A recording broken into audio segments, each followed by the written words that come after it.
Hey everyone, and welcome to this explainer, where we're going to completely dismantle the narrow, modern definition of faith and then reconstruct it from the ground up as an ancient, multidimensional grammar.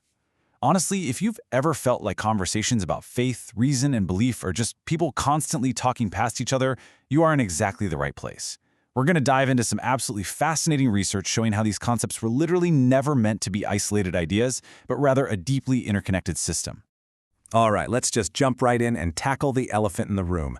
Modern English absolutely loves putting things into separate little boxes, right? Today, we tend to think belief is just a mental acceptance of facts.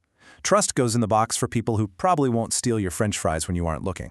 Loyalty is reserved for your favorite sports team, and faith? Well, that just gets tossed into a religion box, often entirely without instructions. We just treat them all as totally separate phenomena. But this brings up a massive question from the source material. What if faith isn't just some isolated, irrational feeling? And actually, scratch that. What if it's not merely a random proposition that you just happen to agree with in your head either?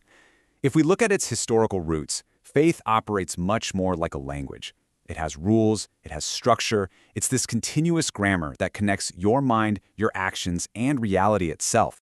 Pope Leo XIII sets our baseline perfectly here. As the quote says, truth can never contradict truth. I mean, if you think about it, if reality is truly unified, then reason, belief, and trust shouldn't contradict each other either.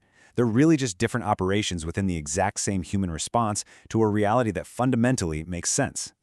So here is our roadmap for this explainer. We're going to cover unboxing modern faith, a linguistic family tree, stories as living grammar, 2 branches, 1 tree, crossing the bridge, and finally, the grammar of reality. Let's kick things off with Section 1, Unboxing Modern Faith, the concrete roots of trust. We're going to start our journey by leaving modern English completely behind and looking at the very beginning of this concept. So the crucial point to grab here is that the biblical Hebrew root for faith, umonah, absolutely does not mean blind intellectual agreement. It literally means firmness. Think of it like a really sturdy chair. When you sit in a chair, you aren't just holding a mental proposition that the chair exists, right? You're trusting that it won't collapse and drop you on the floor. In the book of Exodus, when Moses has to hold his hands steady during a battle, the text actually describes his hands as umonah, firm, supported, reliable. Faith starts as a physical reality of steadfastness. Moving right along to Section 2, a linguistic family tree, tracing the differential. Let's see how this concept builds as it travels through time, passing down traits kind of like a family tree. History reveals some really exact shifts in how we approach this. While modern English simply asks if we believe a fact, earlier ancient languages emphasized totally different dimensions of that original Hebrew root. Hebrew asks, "Can this bear my weight?" Greek asks, "Am I persuaded enough to entrust myself?" Arabic focuses on security, asking, "Where is true safety found?" Latin emphasizes loyalty. "To whom do I remain faithful?" They aren't contradicting each other at all. They're just foregrounding different aspects of the exact same grammatical root. It's kind of like having 5 different people describe the same magnificent tree from different angles. Ultimately, faith is definitely not just one step. It's a continuous derivation. Your reason recognizes reliability, your belief accepts it, your trust relies on it, and then your fidelity preserves it through time.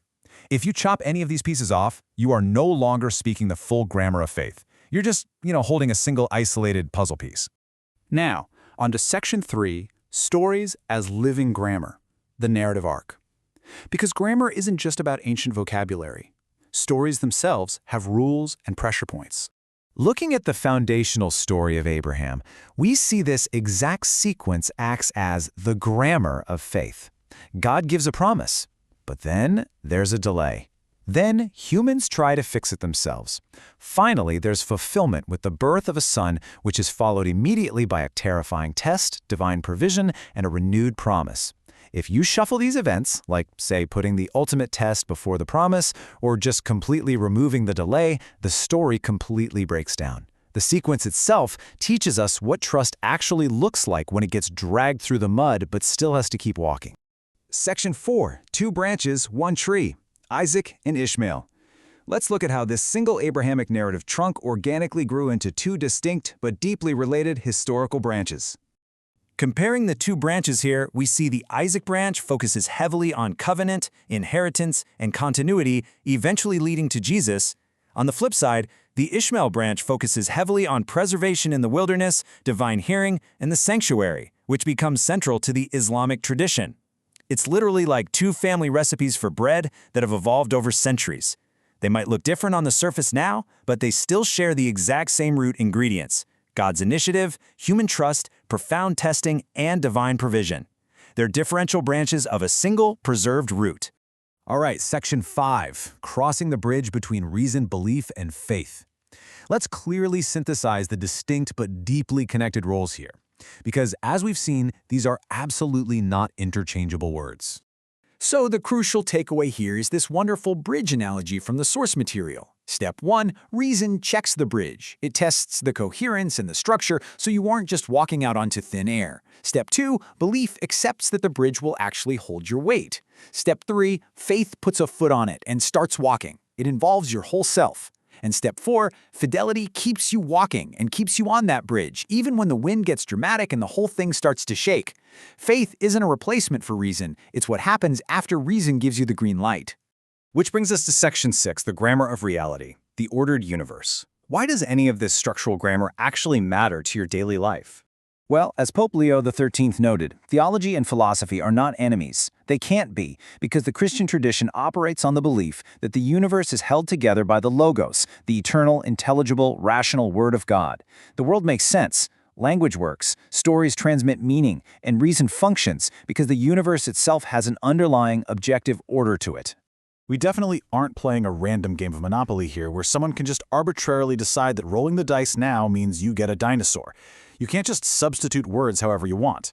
To borrow a joke from the source material, sun plus moon does not equal sandwich. Meaning actually has rules. Faith makes perfect sense because reality has a structure, and the creator of that reality is actually demonstrably trustworthy. True faith, therefore, is absolutely not some blind leap into the dark with your eyes squeezed shut. It is stepping onto the absolute strongest foundation there is. It's seeking the Creator through reason, and then, and this is crucial, clinging to Him, remaining fiercely loyal and steadfast once you find Him. It is the full grammatical progression from recognition to trust to lasting fidelity. So, I want to leave you with his final, provocative thought based on everything we've uncovered in this explainer today. In your own life, when the wind picks up and things start getting shaky, what are you leaning your life on? Are you standing on isolated, fragile facts, or are you grounded in a foundation firm enough to actually hold your weight?